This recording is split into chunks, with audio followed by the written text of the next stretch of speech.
The company behind this little box claims it can reduce your AC's startup load by 75%. That's a massive claim. So in this video, I'm going to wire it up to my AC unit and we're going to test the before and after and see if it actually works. So now we need to turn the power off to our AC unit, take the cover off, and test its inrush amps. So here we can see when my AC unit started up, it pulled 117.4 amps just to kick on that compressor. But then after it settled down, it only pulled about 12 amps. That's almost a 10x multiplier in the startup load and the running load. So now let's go ahead and install this box and then test the after. So to kill the power, I'm just going to open up these two boxes and pull the fuse out.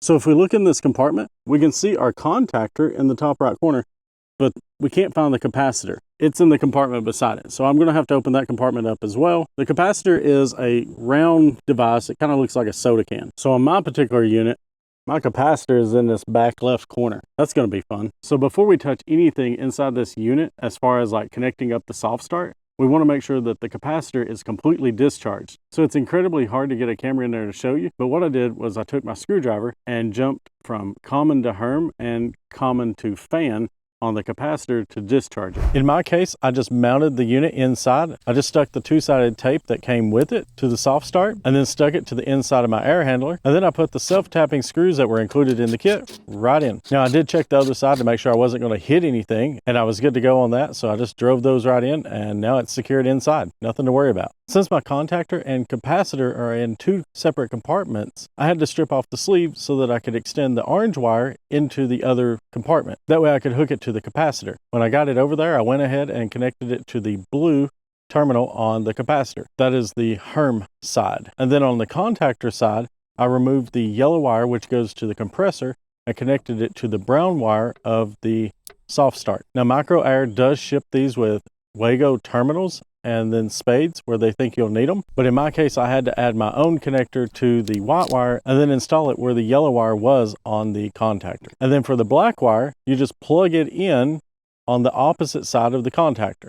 So whatever side you hooked your white wire to, just hook the black wire to the opposite side. Now I've seen online where a lot of people say you got to have 5 starts in order for the device to learn your compressor. But when I was reading the instructions that came with mine, it said you needed 8 starts. So while I'm doing that, let me tell you a little more about why you would want this device. So the main reason you would want this is for power backup at your house. If you're trying to do solar or generator power while your utilities are out, then that can be a problem because this large surge in power can overload your backup power source. You would have to have a much larger generator. The original surge on my unit came out to about 28,000 watts. That's a large surge just for the compressor. But the other reasons you would want this is it also offers a surge protection for your compressor. That means if you experience a power surge while you're using this device, it will sacrifice itself instead of damaging your AC unit. And then it'll also protect your unit against short cycling. A short cycle is when your unit has just turned off and then very soon after turns back on. This can damage your compressor. So the soft start unit will actually delay your compressor from coming on for 3 minutes, thus protecting your compressor. Now in my case, my power goes out a lot where I live. And so I'm planning on getting some sort of backup power solution, and I had to do this before I could even think about that. I have to know how many watts I need to power my house, and 28,000 watts just for the compressor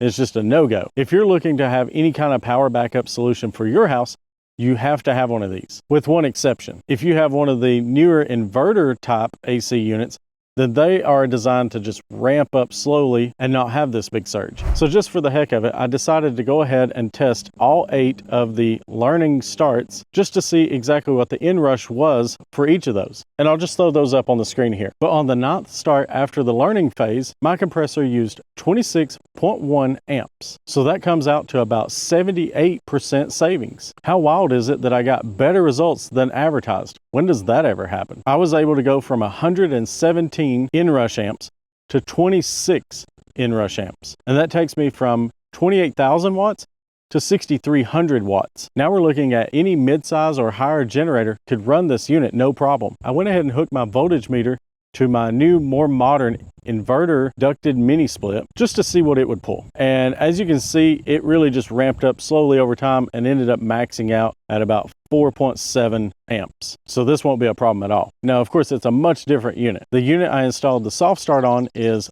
48,000 BTUs, and this other inverter unit is only 24,000. So it's exactly half. If this video has helped you, be sure to hit the like button down below. It would really help the channel out. And if you'd like to see what I eventually choose for my backup power solution, be sure to subscribe. And let me know in the comments below, what backup power solution has worked well for you? Thanks for watching, and I'll see you in the next one.